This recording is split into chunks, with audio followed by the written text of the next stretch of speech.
Why do some people struggle in their weight loss efforts while others succeed? Today, I'm sharing the mindset and motivation that keeps me moving forward no matter how tough it gets.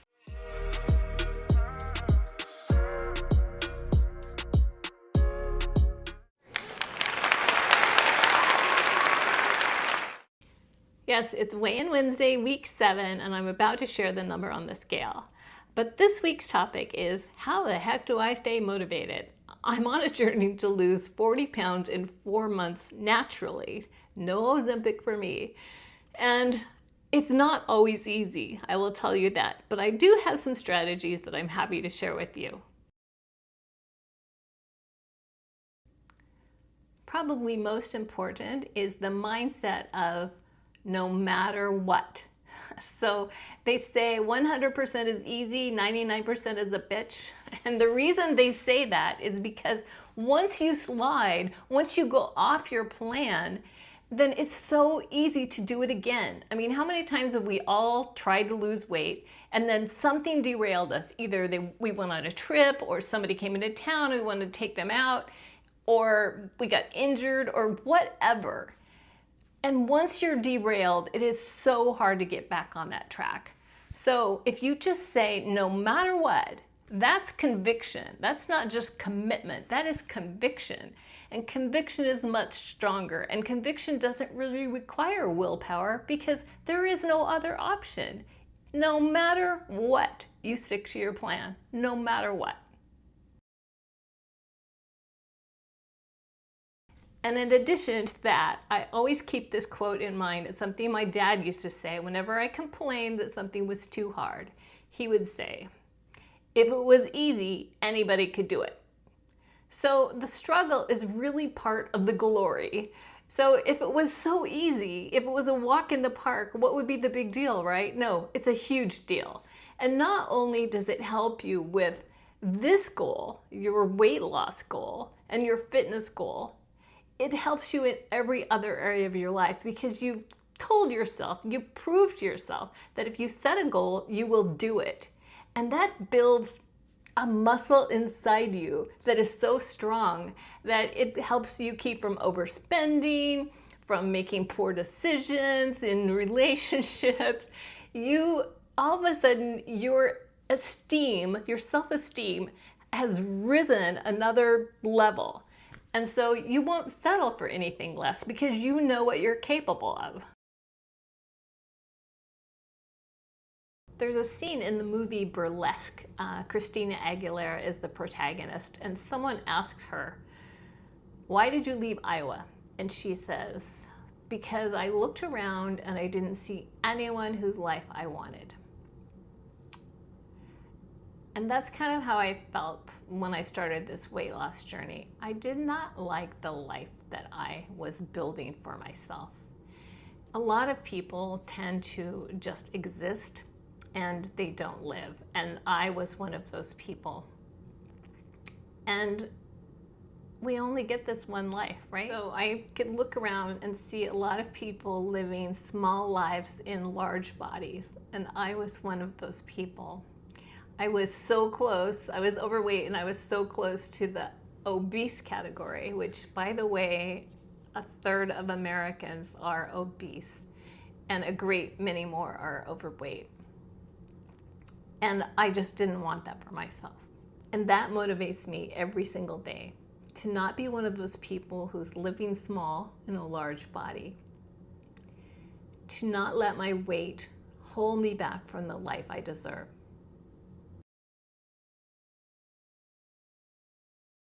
And one of the other ways that I stay motivated is I make incremental goals for myself. So instead of just saying, okay, I've got 4 months and I've got 40 pounds and just sort of hope that it all works out, I have broken it up by month and then by week. So I know where I want to hit, I know the target I want to hit. Every Weigh-In Wednesday, I hit a target. And if I don't hit that target, then I make changes so that I hit the next target, which is coming up the next week. So that really helps me to see those numbers. And also, as I achieve those goals, that's very motivating as well. You know, they say if you're driving a boat or you're flying an airplane and you're off by just 2 degrees, you can be hundreds of miles away from where your goal is.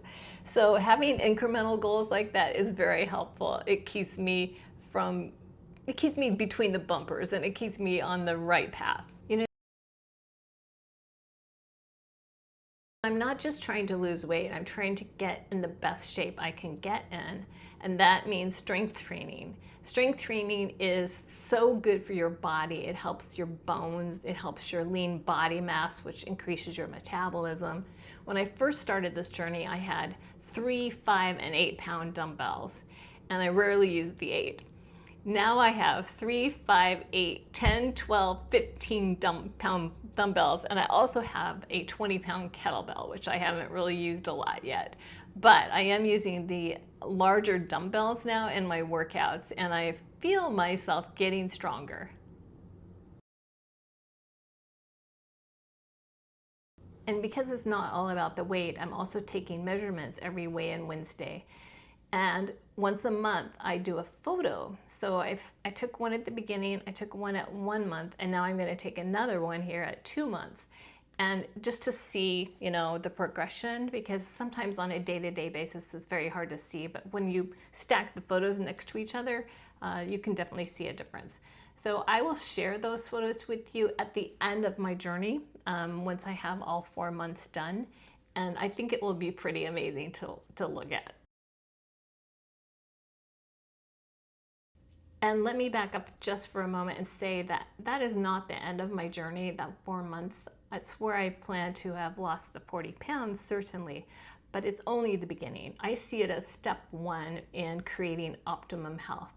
And I'm going to make this a lifestyle. I am never, ever going to go back to what I was before, which is 40 pounds overweight and feeling sluggish and not having any energy. I will never do that again. I feel so good being on this plan, and that in itself is super motivating. And also, to stay motivated, I don't eat boring food. Do you remember the cabbage soup diet? Oh my God, that thing was awful. I couldn't eat cabbage for the longest time after that. I enjoy it now, but not as soup. So I make sure that when I create a meal, it's something tasty and colorful, because your eyes are part of your palate, right? And so I make sure that it's interesting to look at. I try to mix it up as much as possible. I am doing keto, sort of keto OMAD, so I do mostly lean proteins and vegetables. And so there's just only so many things you can do with that, but I'm doing the best I can. I hope you can see that in the meal photos, that I do try to mix it up.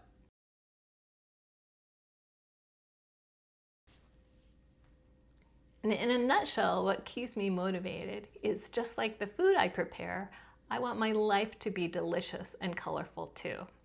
And I make sure that I'm building that sort of life with every choice I make. If you want significant results, it's going to take significant effort. Nothing about this is easy. But like my dad said, if it was easy, anybody could do it. Okay, here come the numbers.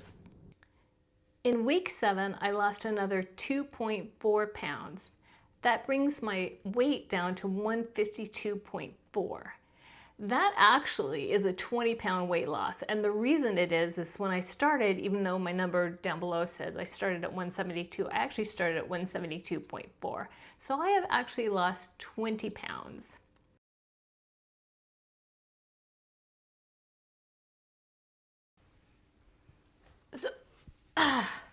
So here's what 20 pound feels like. It's super heavy. And that's why I'm not yet really working out with it. I do some goblet squats with it occasionally, but really this puppy is really heavy. And I was carrying that around, so happy to have that behind me. And here are my non-scale victories. I lost a ½ an inch on my waist for a total of 6.5 inches off my waist in 7 weeks. I lost a ½ an inch off my abs for a total of 5.5 inches in 7 weeks. I lost another inch on my hips for 5 inches total. So that is 17 inches lost off of those 3 measurements in 7 weeks.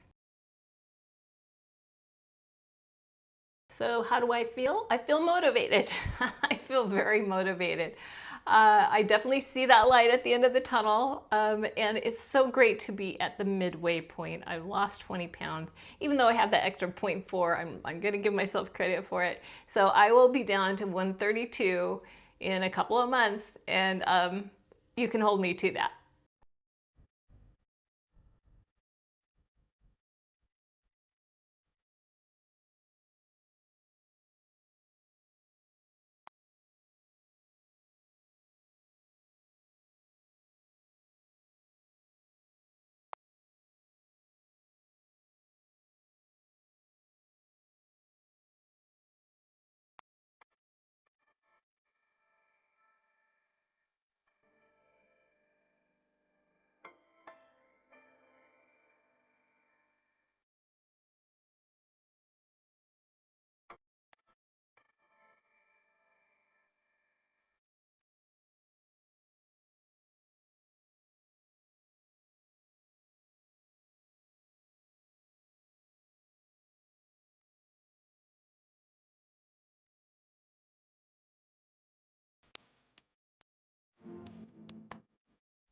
And of course, the usual disclaimer. I'm not a doctor and I don't even play one on YouTube.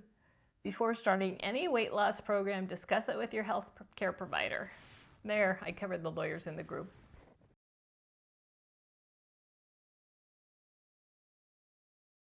So the week 8 topic is going to be about Ozempic. I will present it in a very unbiased way, even though I'm quite biased against most medications. But I want you to know the good, the bad, the ugly of Ozempic and compare and contrast it to a plan similar to the one I am on. And Friday's topic is going to be about road trips. And I'm actually going to take you on a little trip in my Miata. So look forward to that. Please subscribe. Have a fearless and fabulous day and have a fearless and fabulous life.